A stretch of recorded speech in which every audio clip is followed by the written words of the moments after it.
قرآن مجید کی سورہ آل عمران کی میں نے چند آیات آپ کے سامنے تلاوت کی ہیں۔ اللہ رب العالمین نے اپنی پاک کلام میں ارشاد فرمایا ہے کہ اللہ تعالیٰ نے مومنوں پہ احسان کیا کہ انہی میں سے الرسول جو ہے وہ مبعوث کیے ہیں جو ان کے اوپر اس قرآن کی تلاوت کرتے ہیں اور ان کا تزکیہ نفس کرتے ہیں اور انہیں کتاب اور حکمت کی تعلیم دیتے ہیں، اگرچہ اس سے پہلے وہ کھلی گمراہی کے اندر مبتلا تھے۔ مطلب یہ ہے نہ تو انہیں خدا کا پتہ تھا، نہ انہیں رسول کا پتہ، نہ انہیں اپنا پتہ کہ ہم اشرف المخلوق ہیں، اللہ کے نائب ہیں،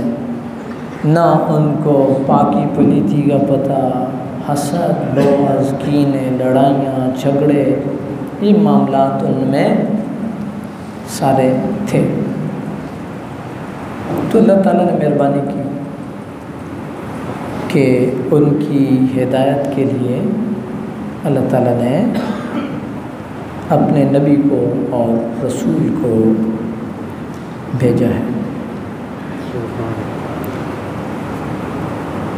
آباب ایک اور مقام پہ قرآن مجید نے ارشاد فرمایا ہے وَاذْكُرُوا نِعْمَةَ اللَّهِ عَلَيْكُمْ إِذْ كُنْتُمْ أَعْدَاءً فَأَلَّفَ بَيْنَ قُلُوبِكُمْ فَأَصْبَحْتُمْ بِنِعْمَتِهِ إِخْوَانًا وَكُنْتُمْ عَلَى شَفَا حُفْرَةٍ مِّنَ النَّارِ فَأَنْقَذَكُمْ مِنْهَا۔ یاد کرو اللہ کی اس نعمت کو جب تم دشمن تھے، اذ کنتم اعداء فألف بین قلوبکم، تمہارے دلوں میں الفت ڈالی اور تم آپس میں بھائی بھائی بن گئے۔ دشمنیاں تھیں، عداوتیں تھیں، وہ دشمنیاں، وہ عداوتیں، وہ بغض، وہ حسد، وہ کینے، وہ الفت میں بدلے۔ ایک تو یہ کام ہوا۔ دوسرا کام کنتم علی شفا حفرۃ من النار فانقذکم منہا، تم جہنم کے گڑھے کے کنارے پہ پہنچ چکے تھے، قریب تھا تم جہنم میں گر جاتے تم۔ اللہ تعالیٰ نے اپنے نبی کو بھیج کر کے تمہاری دنیا کو بھی بچایا ہے، تمہاری آخرت کو بھی بچایا ہے۔ اور بھئی جب لڑائیاں جھگڑے ہوں تو دنیا بھی تباہ ہوتی ہے، آخرت بھی تباہ ہوتی ہے۔ جب الفتوں کی جگہ، محبتوں کی جگہ نفرتیں ہوں، بغض ہوں، حسد ہوں، کینے ہوں، ایک دوسرے کے مال کی درپے، ایک دوسرے کے جان کے درپے، وہاں نتائج کیا نکلتے ہیں؟ وہاں آدمی دنیا میں بھی اور آخرت میں بھی دونوں میں ناکام ہے۔ تو یہ برکات نصیب ہوئی ہیں ہمیں نبی پاک صاحب الاولاد نبی کریم علیہ السلام کی آمد کی برکت سے۔ برادران اسلام، اگر آپ سوموار کو اور اس کی نبی کریم علیہ السلام کا چونکہ یوم ولادت ہے نا، تو حضور نبی کریم علیہ السلام سے اس کے حوالے سے پوچھا گیا، مسلم شریف کی حدیث ہے سوموار کے حوالے سے، تو جس طرح آپ کہتے ہیں نا جمعے کی بڑی فضیلت ہے، اور آپ نے سنا ہے کہ جمعے کا دن وہ دن ہے جس دن حضرت آدم علیہ السلام کو تخلیق کیا گیا، اسی دن آپ کو زمین پہ اتارا گیا، اسی طرح اسی دن آپ اس دنیا سے اٹھیں۔ پھر جمعے کے دن میں ایک ایسی گھڑی ہوتی ہے جو مقبولیت کی گھڑی ہوتی ہے۔ یہ سارے فضائل آپ جمعے کے حوالے سے سنتے ہیں۔ تو سوموار کے دن کے حوالے سے نبی کریم علیہ السلام سے سوال ہوا تو نبی پاک علیہ السلام نے ارشاد فرمایا یوم ولدت فیہ و یوم انزل علیہ،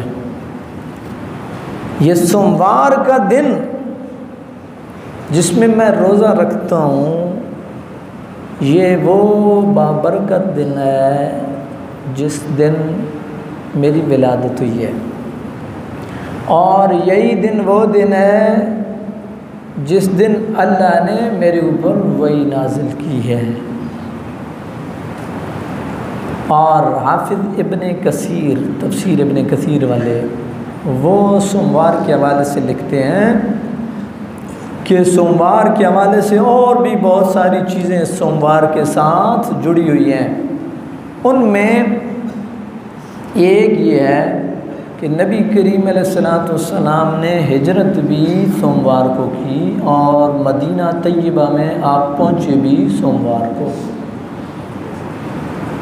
اب بظاہر اگر آپ دیکھیں تو بھی خانہ کعبہ کو چھوڑنے میں کون سی کوئی فضیلت مضمر ہے، مخفی ہے، پوشیدہ ہے، لیکن ہے وہ اس طرح کہ نبی کریم علیہ السلام جب مکہ چھوڑ کے مدینہ میں گئے تو جو آپ کا بنیادی مقصد تھا دین اسلام کی تبلیغ، وہ جتنی مدینہ میں ہوئی مکہ میں نہیں ہوئی۔ اس لیے نبی کریم علیہ السلام کا چھوڑ کے جانا بھی اللہ کے اذن سے تھا اور سوموار کو ہی تھا، اور حضور کا مدینہ میں پہنچنا بھی سوموار کو ہی تھا، اور نبی کریم علیہ السلام کے اس دنیا سے اٹھنا بھی سوموار ہی کو ہے۔ برادران اسلام، اسی طریقے سے حضور نبی پاک علیہ السلام، جیسے میں نے پہلے آپ کی گوش گزار کیا کہ حضور کی آمد کا بیسک مقصد، بنیادی مقصد جو تھا وہ لوگوں کو خدا شناس کرانا تھا، اور ان کے جو آپس کے اندر الجھنیں تھیں، جھگڑے تھے، بغض تھے، حسد تھے، نفرتیں تھیں، کینے تھے، ان کو ختم کرنا تھا۔ تو اس سوموار کو یہ فضیلت حاصل ہے کہ اس دن حضور نبی کریم علیہ السلام تشریف لائے، اور پھر جب آپ نے قبائل میں جھگڑے کو دیکھا، حجر اسود کے نصب کرنے کے موقع پہ جو قبائل کے اندر عصبیت نے جنم لیا، تو نبی کریم علیہ السلام نے پھر آپ کے کوئی علم میں حضور نے اس پتھر کو چادر میں رکھا اور سب قبائل کو تھمائی، اور پھر جب نصب کرنے کی باری تو حضور نے خود نصب کیا۔ یہ بھی حجر اسود کو خانہ کعبہ کی دیوار میں چننے کا جو واقعہ ہے یہ بھی سوموار ہی کو ہوا۔ حافظ ابن کثیر رحمہ اللہ یہ لکھتے ہیں یہ بھی سوموار ہی کو ہوا۔ تو اس سے ہمیں یہ بات معلوم ہوتی ہے کہ حضور نبی پاک علیہ السلام کی بہت ساری سنتوں میں سے ایک سنت یہ بھی ہے کہ لوگوں کے جھگڑوں کو ختم کرنا، اختلافات کو ختم کرنا، پیار اور محبت کی فضا کو قائم کرنا، یہ نبی پاک صاحب الاولاق نبی کریم علیہ السلام کی یہ سنت ہے۔ برادران اسلام، آج قوم جس انتشار کا شکار ہے، مجھے اس سے کوئی غرض نہیں ہے آپ کس مکتبہ فکر سے ہیں، مجھے اس سے بھی قطعاً کوئی سروکار نہیں ہے کہ آپ کس سیاسی پارٹی سے ہیں، لیکن میں اپنا مدعا بیان ضرور کروں گا کہ آپ جس نظریے کے ہوں یا جس پارٹی کے ہوں، آپ کے مد نظر یہ بات ضرور رہنی چاہیے کہ میں جس سے مخاطب ہوں وہ بھی مسلمان ہے۔ یہ کیونکہ نبی کریم علیہ السلام کی آمد کا مقصد، آپ کی بعثت کا مقصد، اور آپ کے حجر اسود کو یہ جو اتنی فضیلتیں سوموار کو ملی ہوئی ہیں، حضور کا حجر اسود کو خود نصب کرنا یہ سارا کس لیے تھا؟ یہ جھگڑوں کو ختم کرنا ہے، پیار اور محبت اور الفت کی فضا کو قائم کرنا ہے۔ آج ہم اپنی قوم کے لیے، اپنے قبیلے کے لیے، اپنے علاقے کے لیے اور سب سے بڑھ کر کے اپنی سیاسی پارٹی کے لیے ہم کچھ بھی کرنے کے لیے تیار ہیں، اور اس کو ہم وفاداری سمجھتے ہیں۔ مطلب آپ سب چیزوں کے ساتھ وفاداری نبھائیں، آپ کے پاس اگر رہ گیا تو وہ بے یار و مددگار اللہ کا دین رہ گیا ہے، جس کے ساتھ کسی کو وفاداری نہیں نبھانی ہے۔ یہ کون سا طریقہ ہے، اور یہ کون سی تربیت ہے، اور یہ کون سا، میں کیا کہوں، الفاظ میرے پاس نہیں ہے۔ مسلمان کی سادہ تعریف وہ یہ ہے، المسلم من سلم المسلمون من لسانہ و یدہ۔ چھوڑ دیں تشریحات میں جانے کو، چھوڑ دیں تفصیلات میں جانے کو، سمپل آپ سادہ یہ دیکھیں کہ حدیث میں بڑے مختصر سے الفاظ آئے ہیں۔ میرے پاک نبی نے ارشاد فرمایا، مسلمان وہ ہے جس کے ہاتھ سے اور زبان سے دوسرا مسلمان محفوظ رہے۔ اگر آپ کے ہاتھ سے، آپ کی زبان سے، آپ کے فعل سے دوسرا مسلمان محفوظ نہیں ہے تو آپ اس تعریف کے اندر فعال نہیں کرتے ہیں۔ آپ حضور کی بعثت کے مقصد کو بھول گئے ہیں، آپ حضور کی آمد کے مقصد کو بھول گئے ہیں۔ آپ کی سب سے پہلی ایفیلیشن کس کے ساتھ ہے؟ لا الہ الا اللہ محمد الرسول اللہ کے ساتھ ہے۔ اگر یہ کلمہ آپ سے چلا جائے، یہ دین آپ سے چلا جائے، آپ کسی پارٹی کے سربراہ ہی کیوں نہ ہو، آپ کی کوئی عزت نہیں ہے، اور آپ کی اس دنیا کے اندر آپ کسی کھاتے میں نہیں ہیں۔ آپ کی عزت ہے، میری عزت ہے، اس دین کے ساتھ ہے، اور یہ دین اتنا بے یار و مددگار ہے، ہم اپنے باقی تمام چیزوں کے لیے ہم سب کچھ کرنے کے لیے تیار ہو جاتے ہیں، لیکن اگر دین کے لیے چند لمحے پہلے ہمیں خطبے کے لیے ہی آنا پڑے تو ہمارے پاس وقت نہیں ہوتا، اور ہم اپنی پارٹیوں کو پورا ہفتہ، پورا مہینہ ہم فنڈز بھی لگائیں گے، ہم وقت بھی دیں گے، ہم انتظامات بھی کریں گے، ہم سب کچھ کریں گے،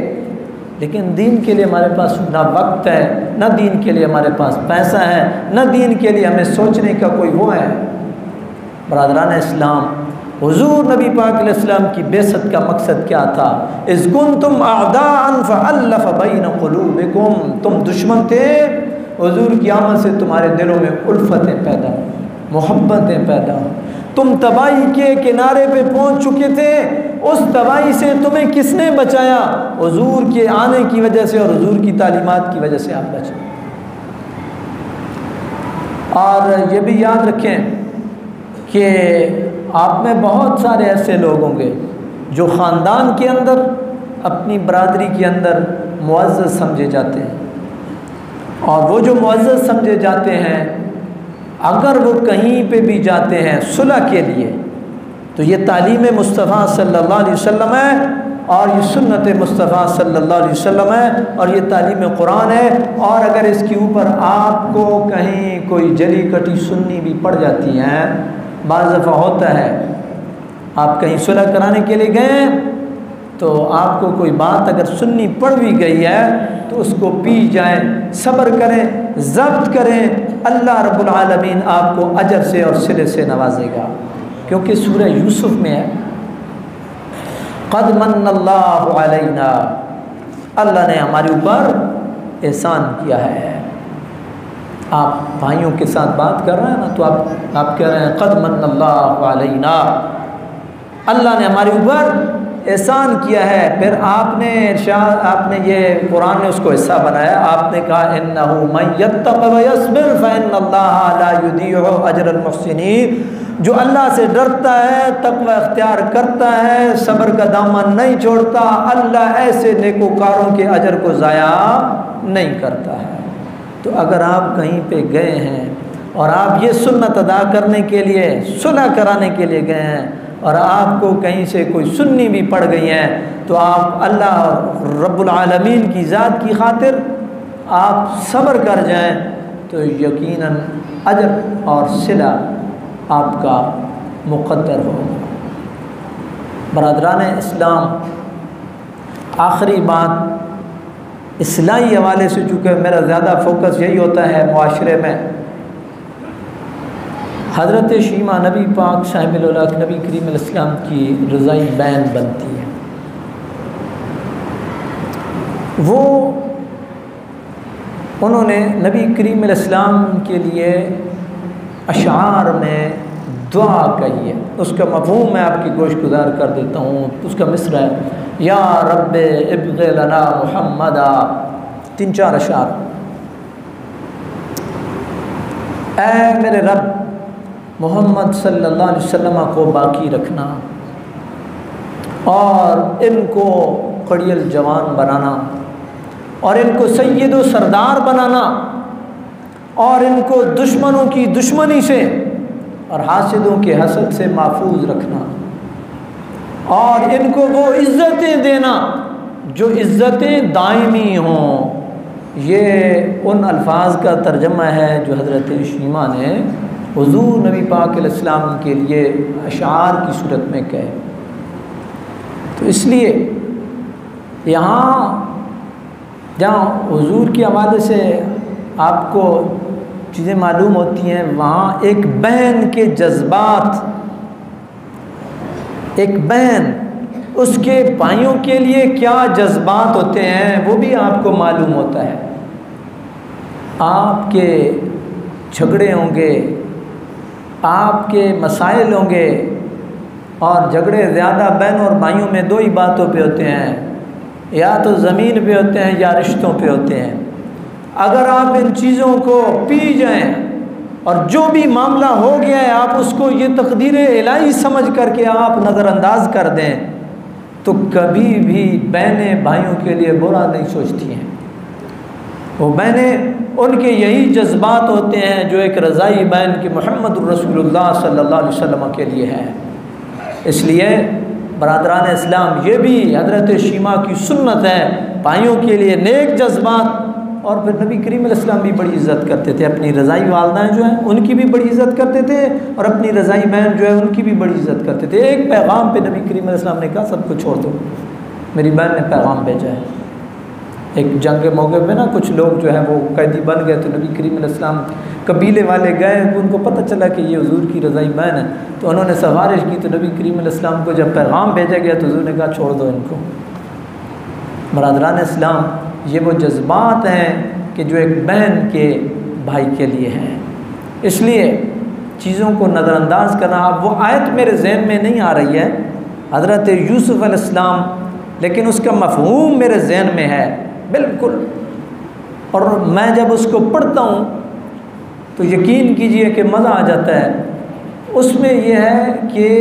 حضرت یوسف علیہ السلام نے ضبط کیا، مفہوم اس کا یہ ہے کہ ضبط کیا، پی گئے۔